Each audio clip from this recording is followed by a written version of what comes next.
Hello, Noblesville. I'm Sally, and I have the Noblesville Neighbors page, as most of you already know, especially all of those people that I grew up with, us old Noblesville old timers.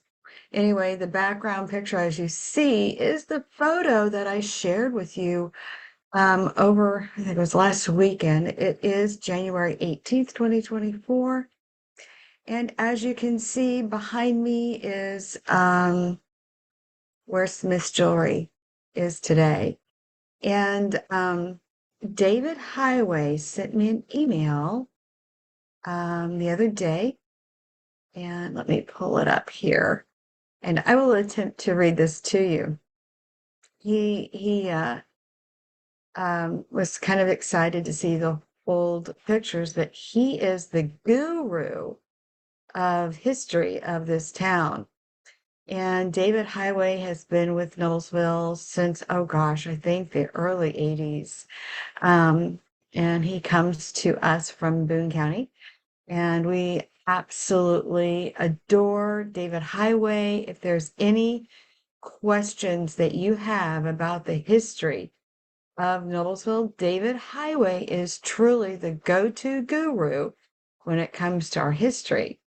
Now, he sent this to me, and this is an article that he wrote, and I will attempt to read it to you. Okay, here we go. The short history of City Hall and the post office. The three-story brick building at the southeast corner of 9th and Logan Streets was first purpose-built performance venue in Hamilton County. The building connected to the east was the first purpose-built post office. There had been a demand for a performance and events venue. Letters were published in the newspaper in April and June of 1869, which said that the discussion had gone on for years.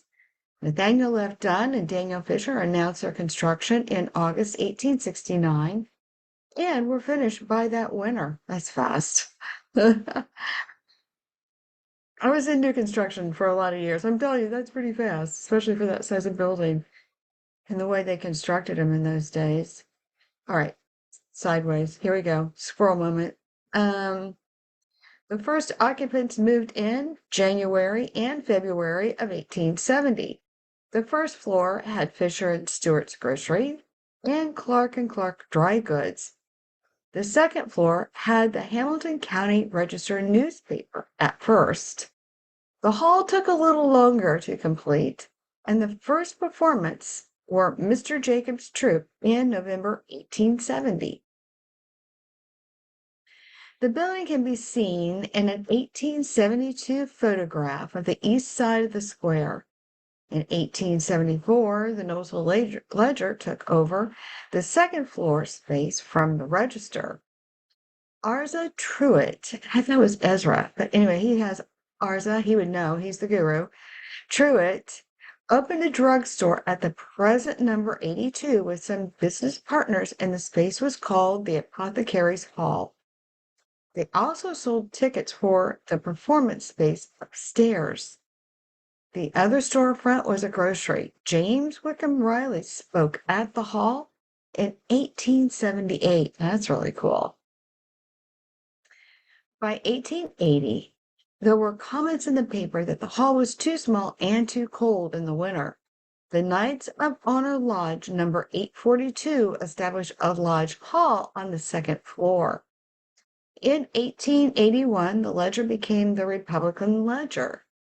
Leonard Wilde announced in January 1884 that he would build an opera house, and in June, the third floor City Hall was sold to the Masons and was adapted into the Masonic Hall.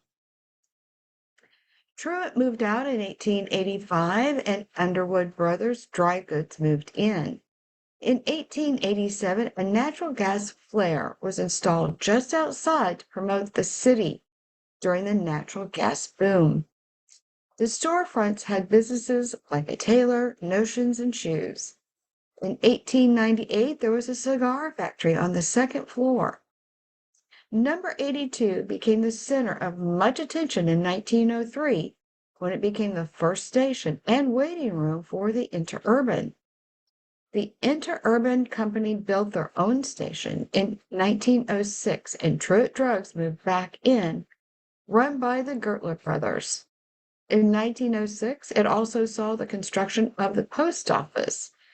Doctors like J.D. Studevant and O.B. Pettijohn moved into the offices of the post office. The Gertler brothers became Gertler and Wall in 1909. By 1914, the second floor and the two buildings were starting to be considered one space. The Masons built a new lodge hall and moved out of the space in 1915.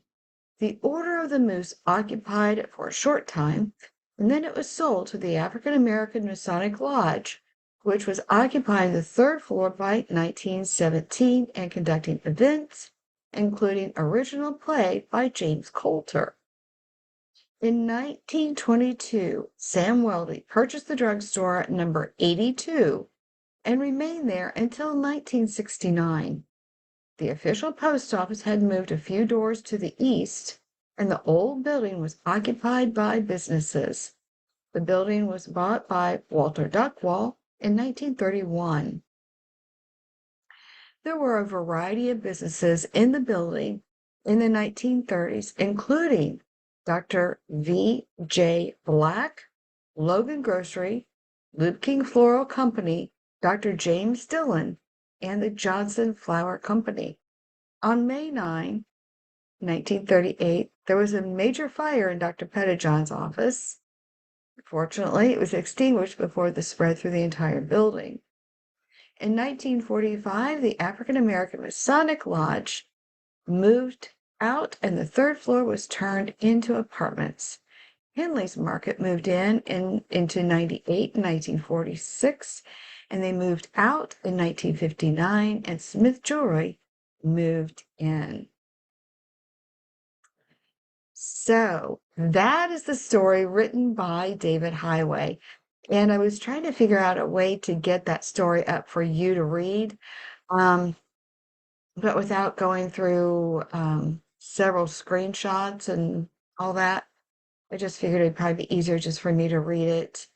Anyway, I hope you enjoyed the story of this building behind me here that is now Smith's Jewelers on the corner of 9th and Logan in Noblesville.